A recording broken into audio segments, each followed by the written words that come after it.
Oi,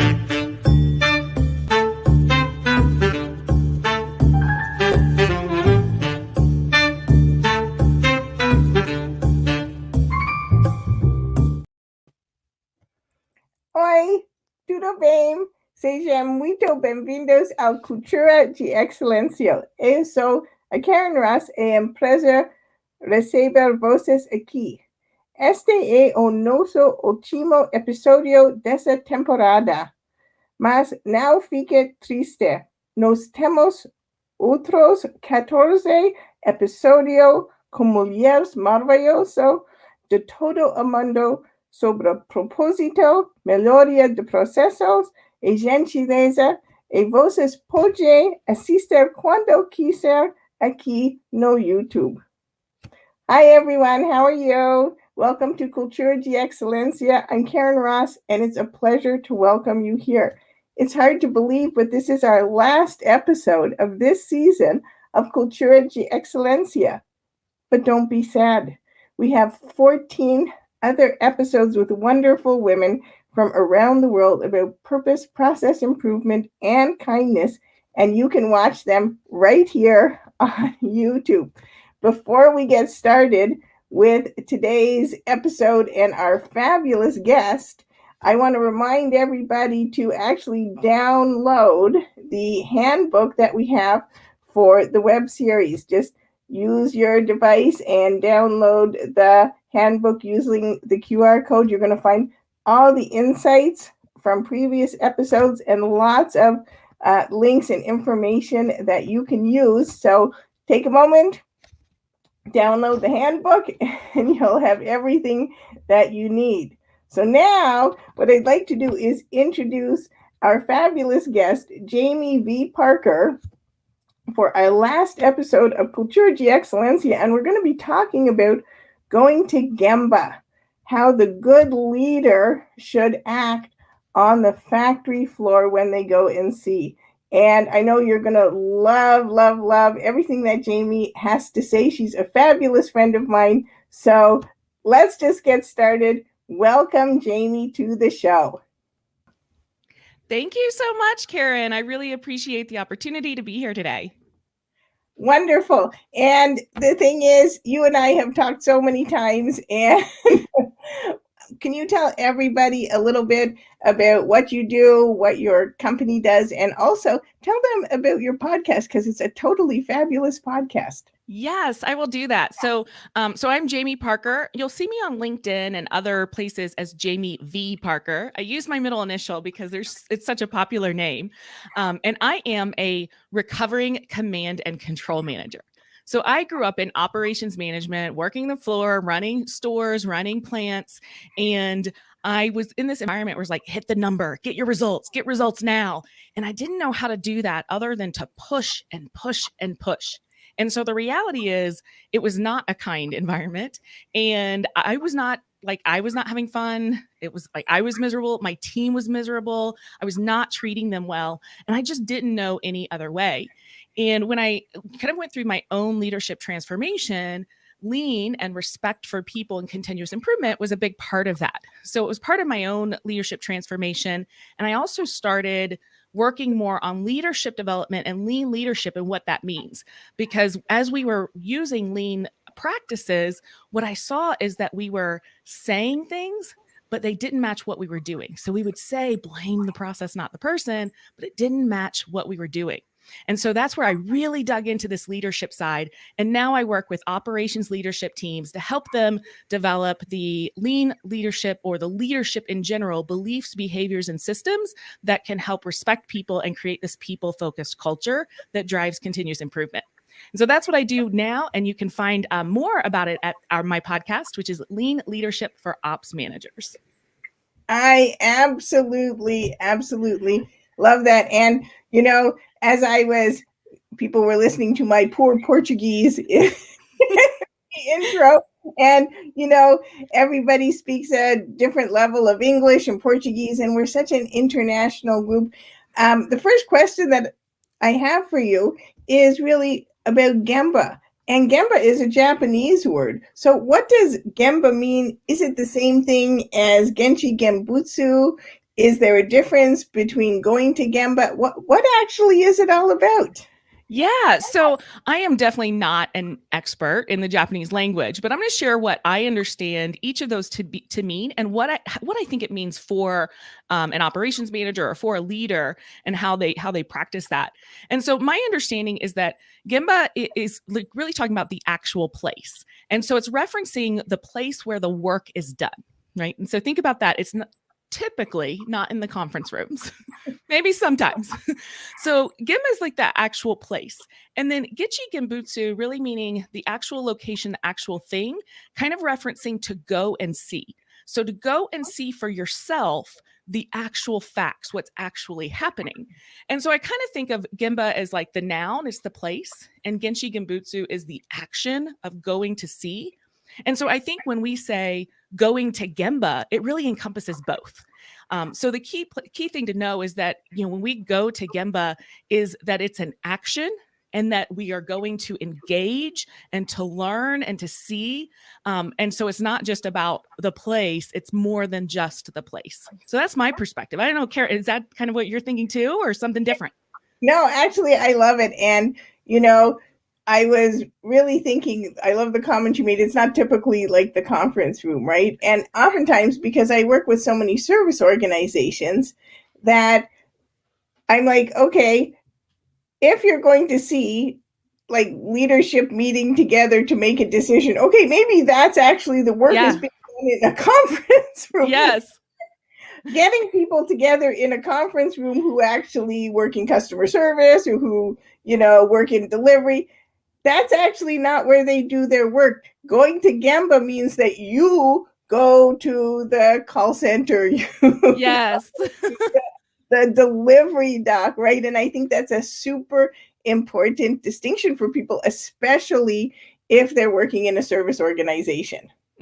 Absolutely. Yeah. It's we want to like do it from where we are, and you can't lead and manage from a corner office or from your cubicle or from the conference room, unless, to your point, that's where that work is happening, which, often it's not. Yes. And so actually that leads perfectly into our next question is, why is actually going to Gemba, not just gathering people who do a bunch of those processes together in the conference, why is it so important actually to get out of from behind your desk and go? I think there's, there are quite a few benefits, but I think it's really important that we go and see for ourselves. And it's not from a place of, oh, I don't trust others, so I need to go and see to validate. It's really that, like, we can't trust the assumptions we make, not seeing for ourselves. And so what will typically happen is our brains will fill in the blanks with things that we think we know. We think this is happening. We think we know. We saw it before.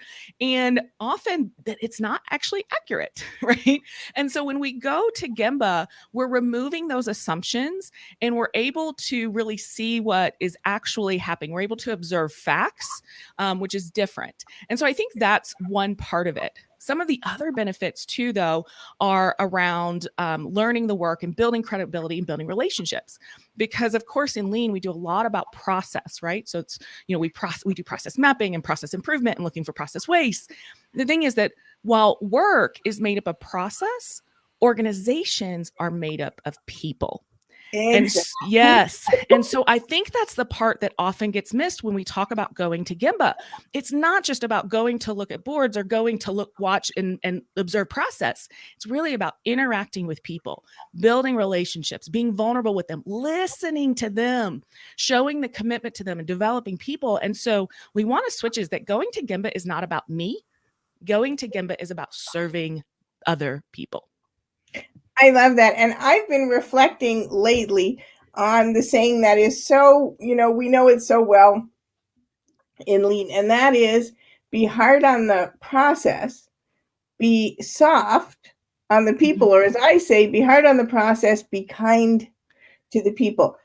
But the thing is, in general, we kind of get stuck on the be hard on the process part. And somehow, we've forgotten the be soft on the people. And if you don't actually go and see, not focusing on yourself, but focusing on them, if people make a mistake in Gemba, they make a mistake in their job, they're human beings, they feel bad. Yes. You don't need to beat them up. They already feel bad enough on their own. Right. And not only do you not need to beat them up, you need to actually be kind and care for them. And I really love this. We make so many assumptions. A funny thing happened this morning. I was talking to a client who I talk to 3 times a week, and I always see him in the same space. And there was something on his shelf that I always thought were apples. And so yesterday I asked him, I said, "Are those apples back there?" And he showed me that actually they were like little bells. Oh, I was like, oh, I've been like making this assumption, then they're apples. And then today when we had our conversation, I'm like, now I cannot unsee that they're yes. not apples, that they're bells. And so I think that's such an important part of going to see, because our brains are just making assumptions all the time about stuff. Yes. And here's what I want to add on to that story too, right? Is that, so you saw what you thought were apples, right? And so sometimes even when we go to see, if all we're doing is looking with our own eyes, we may not see the truth. And we may not see what the facts of what's actually happening. And so where you got to the truth is when you asked, when you engaged, when you asked and listened to somebody else who was in the Gemba, right? And that, I think, is just what a great analogy and story to bring that home. I know, and isn't that interesting that it just happened over the last 2 days? And it actually leads us perfectly into our next question, which is what if you're going to go to Gemba and you're the leader, what should you do, and which tools and techniques can you use to really help understand what's going on right there? How do I get rid of my own assumptions so I'm seeing, like, not seeing apples, I'm seeing bells? Yeah. So, well, what I want to do is like kind of talk a little bit about visual management, because this is where visual management comes in, and talk about kind of 3 things I think you need there, but then call out the pitfalls. Okay. Because this is, I think, going to get to this, right? And so when I think about visual management as a way to communicate consistency, consistently to understand what's happening and to make decisions, right? It's visual management. We're going to record some sort of data. And so typically the team on the floor might be recording, maybe it's an hour by hour chart where they're recording how much work they're getting out, or how many quality defects they had, whatever the information is that we're trying to look at. And so when we think about visual management, in order for it to be valuable, you really need to capture 3 different things. And the first is, what do we expect? Like, what do we think? What do we expect is going to happen? The second is, what is actually happening? And then the third, is there anything that we know is contributing to a gap, if a gap exists? So what oftentimes will happen with visual management is we'll do not all of those pieces. We'll say, oh, here's our goal. Here's our target. Our target is to get 100 a day. Right. And then it's like, okay, well, that's like saying, okay, there's a speed limit sign, but I have no idea if I'm speeding. Right. And then sometimes we do the actual, like, oh, we got 30 this hour and 40 next hour and 20 this hour, but we don't put what we expected. Mm-hmm. And so now I know that I'm going 50, miles an hour, or however kilometers, per hour, whatever it is, but I still don't know if I'm speeding, right? I still don't know how that compares to what the expectation is. So we need to have both. And then if you really want to make it valuable, it's what did we observe that may have contributed? We don't know for sure, but that may have contributed, so that it becomes more meaningful and actionable. So those are some good things to think about, not just for you, for everybody, right? For everybody at Gemba, because it gives us an opportunity to get a little bit more objective, right? So it's not just what I think and what you think. We're getting a little bit more objective there. Now, there are kind of some pitfalls with this, though. Right? So the first is that it's not about you. So that visual management is for the team. And so it needs to be designed in ways that will help them know what's going on, help them make decisions. If it helps you too, that is great. And that's that added benefit, but don't design it for yourself. It's really for the team. The second is that when you go to Gemba, don't just look at the boards. So I see this all the time where groups will go out on Gemba walks, and it's like, I walk to this board and I'm looking over here at the board and my back is to the folks that are working on the floor, right? And so we're having this whole conversation at the board, like the board I have in the back, right? We're having a whole conversation at the board and totally ignoring the other folks and the people that actually work in that area. So the visual management, the boards are there to help bring information out, but that is not the point, right? And so, so that's another pitfall. And then Lastly, I would say the pitfall is that exact thing, right? Ignoring people and not asking and listening. And so what we really want to do is to make sure that when you're at Gemba, you use that data or the facts. Like the data is just one piece. You also want to observe and you want to ask. You want to ask and listen, because you're going to learn more. You're going to get more facts. You're also going to get more perspectives when you just use the data or the visual management as a starting point and not the ending point. I absolutely love that. And I've seen some of the pitfalls that you've described. I've seen, when designing that kind of visual management to help the team to see whether, what the target is, whether they're, producing in the right amount of time, whether we're going too fast or whether we're going too slow. I've seen people say, oh, well, we should design this so when a manager passes by, they can just get a quick glance at what's going on. And I'm just like, oh, no, because that's the opposite, actually. Yes. Seeing.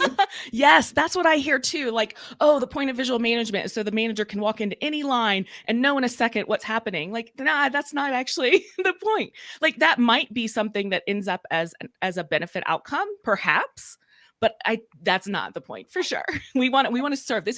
We're being kind leaders, meaning it's them. It's for them. Yeah. Yes. And just another thing I'd really like to add on to what you're saying is that when you go to Gemba as the leader, please make sure that you put your device in your pocket, that you are actually focused on the people. Again, that is to learn and understand what's difficult for them. They're the people who are producing the things for your customers. So please, they know your time is valuable. They're excited that you've gone there.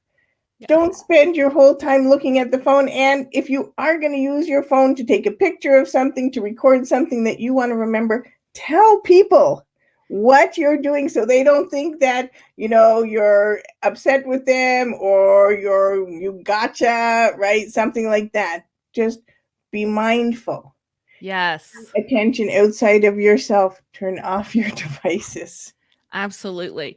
And I will tell you, like, of course, people think that too. So I'm a recovering command and control manager, which means I used to go into my stores and look for the bad stuff, right? Like that's what I was doing, is what's all out of whack, right? What's not to standard? What can I get them on, and take pictures and then leave them a long list. That's not what we're doing. Right. And actually, this leads directly to our fourth question, because many people come from the command and control management background. It's how they were taught. It's what's expected.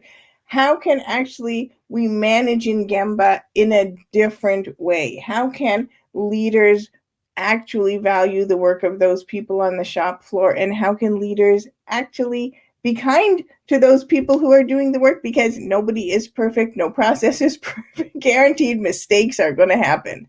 Yeah, absolutely. And so I think absolutely we are coming from a place of support, not from a place of dictate or a place of I gotcha or what can I let me give you a long list of things to do. We're coming to as somebody who can support the people who are doing this work in their work area. And I kind of think of two things that maybe definitely different than the way I used to manage, and maybe different than the way other people think about this. And so the first is recognizing that how we think is how we lead. What's going on in our head is going to really influence what comes out of our mouth and what we do and our body language. And so the first thing is we want to assume positive intent. Right. So it's not like if somebody is doing something that is off of standard, it's not that like, oh, there they go doing that again. Look, messing up again. Oh, look at that. They never follow the process. If that's what's going through our head, then we are not going to be able to lead effectively. So you've got to start and say, I assume from the very get-go that every single person here wants to do a good job. And that if something's going wrong, there's other things at play, right? It's not because they're a bad person. And so maybe there's something going wrong in the process. Maybe there are other obstacles that we weren't expecting. And I'm going to assume positive intent and go in and listen and learn, right? So I think that's the one thing, is to think. The other is we talk about like, how can we value the work of those on the factory floor, is to start to value that. And we do that by recognizing the helpful behaviors. And that can be simple behaviors, right? But when we share with them, when we say thank you, and we include particularly two specific pieces, the specific behavior, what they're doing, and the positive impact, why it matters, then it does a couple of things. First, they feel valued and they know how the work they do is valuable and how it contributes, right? So not only do they feel good about themselves, but they also know why the work that they're doing every day matters. And you start to see it too. So now you start to see that connection too, which helps you think better. And it's like, I don't know, what comes first? It's this continuous cycle. I'm actually going to hold up a copy of the Kind Leader book here, and you can see actually this cycle that you're talking about. Think kindly, speak kindly, act kindly, and it's actually in a circle, because the very first key kind leader behavior is assume positive intent, right? That when we think kindly, kinder words will be speaking, and then those kinder words will be acting, leading to kinder actions. But actually, when we start acting kindly, it helps us think kinder too. They're all connected, yes. Right? Recognize people is one of the key act kindly practices. So the thing is, it all goes together. Assume positive intent. There is almost nobody, I mean, maybe once in a while, someone who goes to work who doesn't want to do the absolute best job they can. Remember, be hard on the process. Mm-hmm. Be soft and kind to people. Yes. People are there to do a good job. They pride in their work. Absolutely. Yeah. Okay, so now we've got to the part of the episode that is really my favorite, because Voito's students send their questions and we get to answer students' questions. And the truth is, if you're a student, the best way to learn is by asking a question and getting an answer. So here's our first question. How should a kind leader behave on the factory floor when actually, this is perfect, right? When actually they notice that something is wrong. So we had good examples of what we shouldn't do. What should we do? Yes. Oh my goodness. So we just talked a little bit about some of that beginning, assume positive intent. And you've mentioned a couple of times, right? So like be hard on the process and not on the person. And that was something that I remember we used to say all the time, is like, blame the process, not the person. And as leaders, as plant managers, we would say that all the time. But guess what? When there was a big customer failure and it was high profile and heads are real, guess what we did? We went and said, who ran the job? So we would go and say, who ran the job? And what we were saying didn't match what we were doing. And so we want to make sure that as we think about this, that we turn that and say, okay, but how am I acting? Let me hold a little mirror up for a minute and see, how am I acting? So when we do see that something might not be to standard, the first thing I think of is like, I wonder what it is in that process that makes it challenging for people to follow, right? I wonder what it is in that process that makes it challenging for people to follow, because I'm taking this to that next level. And so that's that first question that I want to ask myself before I open my mouth, before I ever open my mouth, because I want to come from a good place. And then I do think you always want to come from a place of making sure that they're in a position to talk. Like, so a lot of times we go into Gemba and we just start like, well, what is this? And what is that? And what is that? Right. And we want to say, we want to make sure that they have a minute, that it's okay. And that we set the stage that we're trying to learn and understand, and that we're asking open-ended, non-judgmental questions. And the thing about judgment questions, and what I want to caution, is we learn a lot about the 5 whys in process improvement, right? In problem solving. And the 5 whys are great when we're solving our own problem. The 5 whys, or using why when we're going and asking and exploring this with someone else, is a dangerous place to be, because it can also be perceived as judgmental or blame. And so even if that's not your intent, honestly, at this point, it's not about your intent. It's about how they perceive it. And so if you may say, well, why are you doing it this way? And you may use the softest tone ever. Why are you doing it this way? And their immediate thought is like, well, because, right? Like, it's like, oh my gosh, now I'm in trouble. Now you think I'm doing something wrong. And so we want to avoid that. And we want to avoid like 5 whying people. Instead, asking questions that are open-ended, they're like, we're asking questions that may start with the word what or how, knowing that not all what questions are good questions, but think about how can I ask questions or how can I learn more? And you might even do things like, well, can you tell me more about what's going on here? Can you walk me through what's going on here?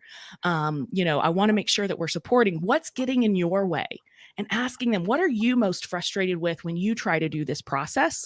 And so you're trying to get to uncover those things without coming from a place of you're doing something wrong.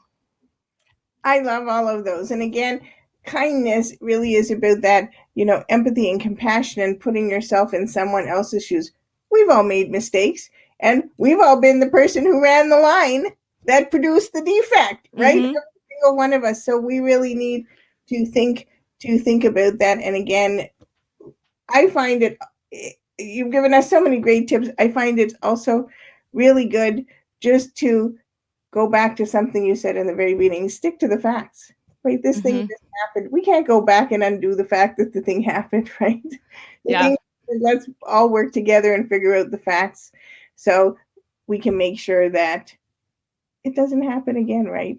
Mm-hmm. I love that. Thank you. That just so helpful for people. Thank you so much for that wonderful, wonderful answer. So this really ties into the next question. Which soft skills then are important for leaders to access? Because sometimes, with leaders, we're focusing on the ends and what's your data analysis? Are you able to, balance that?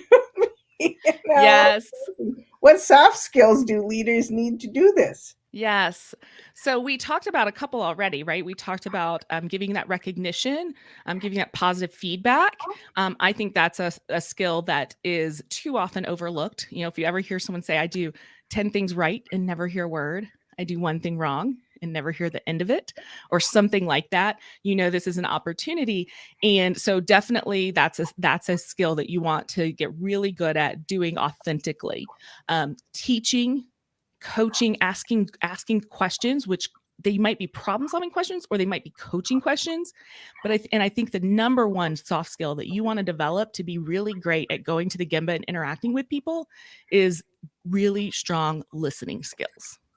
Right? We want to listen to understand. We want to listen with empathy. We want to listen so that we can help and support. And so normally when we're having a conversation, we're sitting there thinking, okay, what do I want to say next? They're talking. I'm like, what am I going to say next? What am I going to ask next? And we want to get really present in listening and understanding and clarifying and doing it from a place of empathy and connection.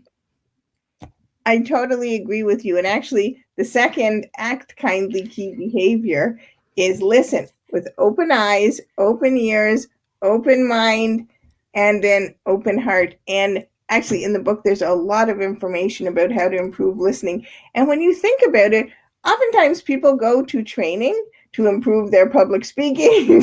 Yes. But how many people have gone to a training or focused on how to become a better listener? Very unusual, right? But if you ask a question, even an open-ended one, and you don't listen to the answer, you actually might have done more harm than good in Gemba. If you never asked the question at all, right? Mm-hmm. And be prepared to trust it and to hear it and potentially even act on it. Don't go asking people what their frustrations are and listening to those if you're not actually going to do anything about it. Like, be ready for that. I mean, still listen anyways, but don't go asking questions if you're not willing to do something with the information that you learn. I absolutely agree. And our last question is very interesting because as we move more into a technological world, there are so many technology ways, cameras, apps that allow actually some kind of, and I really am going to use the word monitoring of monitoring of people. We can see what people are doing. We can see how they're spending their time. How do you think that goes with our idea of going to Gemba and the importance of going to Gemba? Yeah, I think, there's a lot of technology that can be used in very helpful ways to support and to supplement things that we're doing. But when we get ourselves in trouble when we use it as a replacement. So when you start looking at data, you're like, oh, I can see real time. Here's how many they've done. Here's what's, how many are in each step in the process. Here's how many defects there were. And it's getting reported in real time. So I already know everything. Well, guess what? That's exactly when your brain starts filling in the blanks. You start making assumptions and you don't know what you think you know. And so this is exactly why we need to go to Gemba, especially. And on top of that, if you're doing this from afar using technology, then you're losing your relationship part.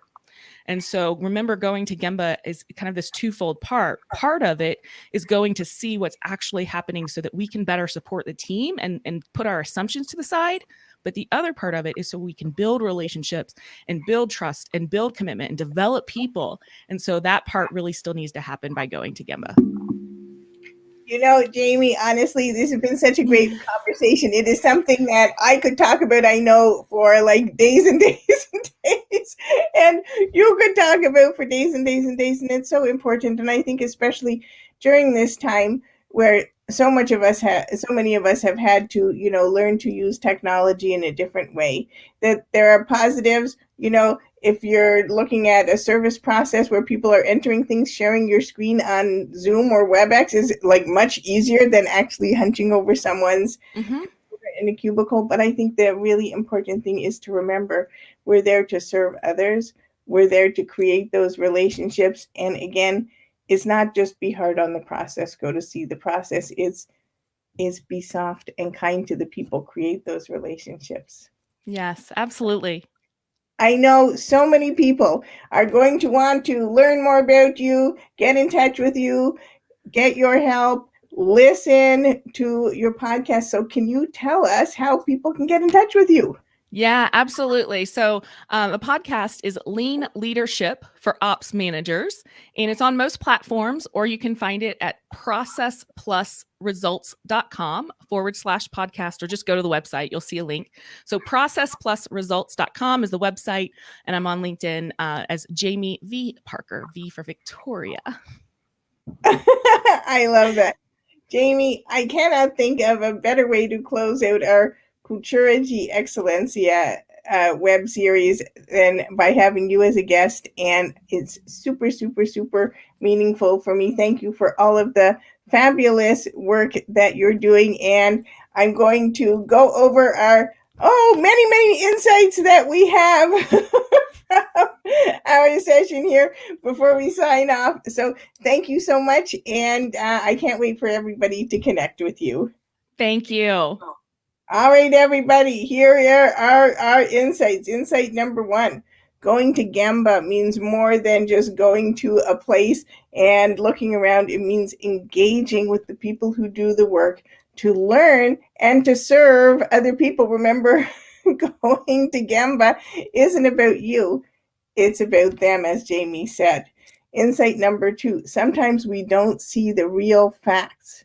So we have to ask people about the situation. Don't trust that you know exactly what's going on. Ask someone kindly to explain their work to you, tell you what's happening. That way you're not going to risk making an assumption. All right, insight number 3. In Gemba, it's super important that you look and see how you can help your team. How can you make things better for them? You're not there to judge them. You're there to help them. So you need to ask yourself, what can I do to make my team more productive? How can I help them? Insight number 4, how we think is how we act. So to be a kinder leader, make sure we first assume positive intent. Mistakes are going to happen. No matter how good your process is, mistakes are going to happen. Assume that the person doing the process wanted to do their best and approach them with that empathy and compassion and kindness in your heart. Insight number 5, what we say needs to be aligned with how we act. So if you say, I'm here to help, and then you don't help people, or I'm here to gather your feedback so we can do something, and then you don't do it, that's going to be very disingenuous. So how we speak needs to be followed up and aligned with how we act. And insight number 6, to give positive feedback, to teach, to ask questions, and to listen. really listen with open eyes, open ears, open mind, and an open heart are the soft skills that are very important for the leader to do a great job when they go to the shop floor. So what an absolutely fabulous episode and way to end our Cultura de Excelencia 15-part web series. Hard to believe that that was the 15th episode.